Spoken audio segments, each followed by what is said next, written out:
Hi everyone. Today's lesson, lesson 9-6 from Algebra 2, is on complex numbers. And realistically, a lot of this is review of stuff you did last year in Algebra 1, but we're kind of going to tie it in with all of the polynomial stuff we've been talking about and show you how it relates to the functions that we've been exploring. So let's just remind ourselves how complex numbers work. Complex numbers are the set of the real numbers plus the imaginary numbers. So just to kind of clarify that point, complex numbers include real and imaginary numbers. And the imaginary numbers are the ones that involve I, okay? And I guess I should even throw in here maybe that I is defined as the square root of -1. So those imaginary numbers are what allow us to take square roots of negatives. So I ask you to simplify square root of -16, meaning take a square root of -16. The only way you can do that is with imaginary numbers. It's pretty easy though. I mean, the square root of 16 is just 4. So the square root of -16 we would say is 4i. So now let's talk about square root of -50. That's not a perfect square. So we're doing what's called simplifying. This is where we pull out whatever we can take a square root of. And you've done this before. It's probably been a while since we've done it in our class, but you have seen this before. What I'm going to do is I'm going to split this into 2 square roots where one of them is a perfect square. So how I'm going to kind of think about this is I'm going to split this into a -25 and a +2. Okay. Now, I chose the 25 on purpose. I wouldn't have done this with like a 10 and a 5. The 25 is a perfect square, so that's why I chose that one to be one of my factors, because I am going to take a square root of that in just a minute. And then also I attached the negative to it so that I could take the square root of the negative and make it imaginary. So square root of -25 would be 5i. And then I still have this square root of 2, so I would say 5i square root of 2. Okay, for this next question, it says show that something and something are both square roots of -12.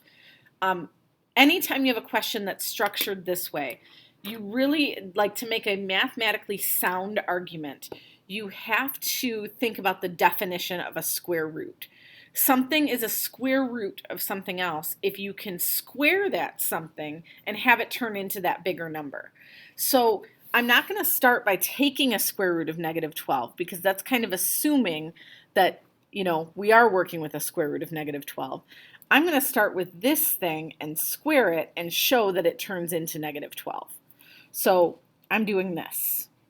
2i square root of 3 squared, which means I'm doing 2 squared, an I squared, and a square root of 3 squared. All 3 of those things end up getting squared. So when I do 2 squared, that gives me 4. Remember that I squared, technically you're squaring a square root, right? So the square and the square root would cancel. So I squared is just equal to a -1. And then the square root of 3 squared would just leave you with a 3, because again, the square and the square root cancel. 4 times -1 times 3 does in fact give me -12. So this is kind of what I would want to show to verify that those are square roots. And then I'm going to do the exact same thing with the -1. It's really going to work very similarly. Let's see. Except this time I'm squaring a -2. But we know that's not really going to change our answer much because -2 squared is still +4. I squared is still -1, and then we have the 3, and that still equals -12. Okay?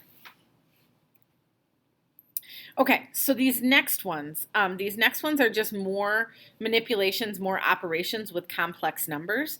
It's giving you, this is technically what's called a complex number, and I know that it looks like it's more than one number, but that's how complex numbers can be written, as like a real part and an imaginary part. So I'm going to plug these things in for w and for z. So for this first one, I'm going to say 1 minus 2i plus 3 times 6 plus 9i.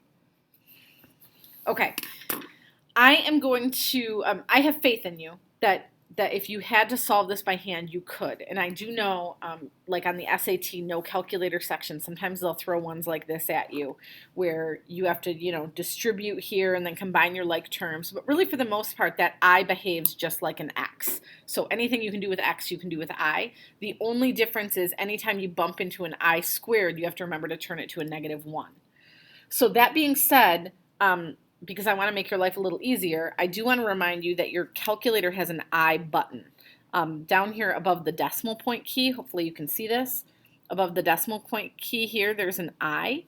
So I technically could type this exact expression into my calculator here. Okay, I'm living on borrowed time on these batteries, but so 1 minus 2I, and again, I'm getting the I from it's right above the decimal point key, plus 3 times 6 plus 9I, and that gives me 19 plus 25I, and that would be my final answer. I am okay with you using your calculator for these. Like I said, if you run into something like this on the SAT without a calculator, it's still just the same algebraic steps you would take with an X. So W minus Z would be 1 minus 2I minus 6 plus 9I. If you are doing this one by hand, be very careful with that negative sign. That negative sign needs to apply to both of these. And in your calculator, it's going to be important that you put that in parentheses to show that the subtraction applies to both. Okay. Technically, I don't need these parentheses, but I do need those second ones. So I have 1 minus 2I minus 6 plus 9I. And I end up with -5 minus 11I.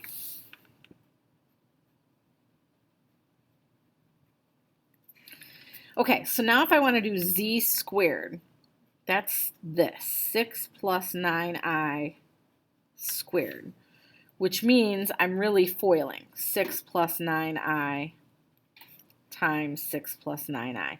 I'm going to work through this one by hand because I want to show you what I'm talking about with that I squared piece. So I could do this in my calculator, FYI, but 6 times 6 is 36.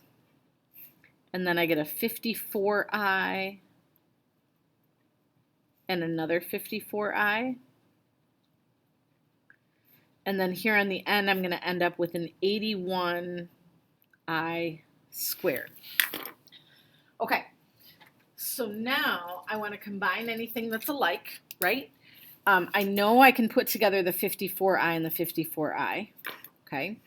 But what I also need to keep in mind is 81I squared is really like 81 times -1. So this thing I really want to think of as a minus 81.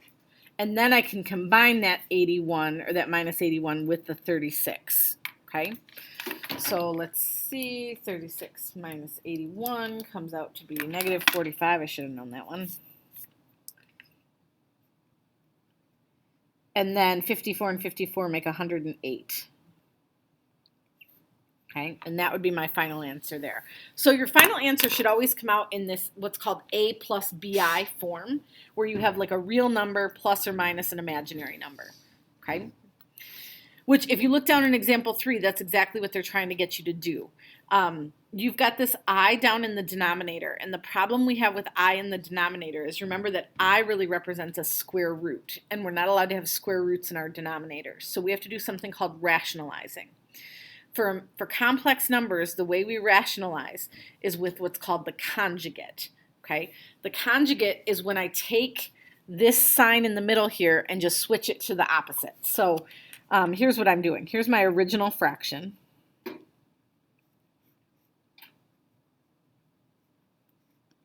And I'm going to multiply by 7 plus 2I, top and bottom. Okay? And I'm allowed to do that because that's essentially equivalent to 1, right? That's multiplying by something over itself. So as long as I multiply same thing on top and bottom, it's fair game. I could use my calculator to do all this multiplication, and I would do it kind of in 2 steps. I would multiply these 2 together and then these 2 together. I'll use my calculator for the top. I'm going to do the bottom by hand because I want you to see what's going to happen here. So I'm going to go 2 plus 3I times 7 plus 2i. Make sure you note the use of the parentheses there. And I end up with 8 plus 25i on the top. Okay, on the bottom, I'm going to go ahead and FOIL here, so I'll do this down here at the bottom. So 7 times 7 is 49. Then I'm going to end up with a 14i and a minus 14i. So I get 14i in the middle here and a minus 14i. And then negative 2i times 2i makes negative 4i squared. So this thing here is no accident, okay? That happened because of the setup of these things. And this is related to that idea of the difference of two squares, that if I have one plus and one minus, but otherwise the factors are exactly the same, having that plus or minus is going to cancel out those middle terms for me so that I'm only left with the 49 and then the 2i squared, okay? So these are going to cancel. The negative 4i squared is really going to be treated like a plus 4 because that's negative 4 times negative 1, and that makes a 55 altogether, okay? Now, I would be perfectly happy with that answer. I should point out that a plus bi form means I should write this as two separate pieces, so I should write it as like 8 over 55 plus 25 over 55, and then that one would have an I on it. And then when I do that, I technically should reduce this. So divide these both by 5, and I end up with 5 over 11i. Okay.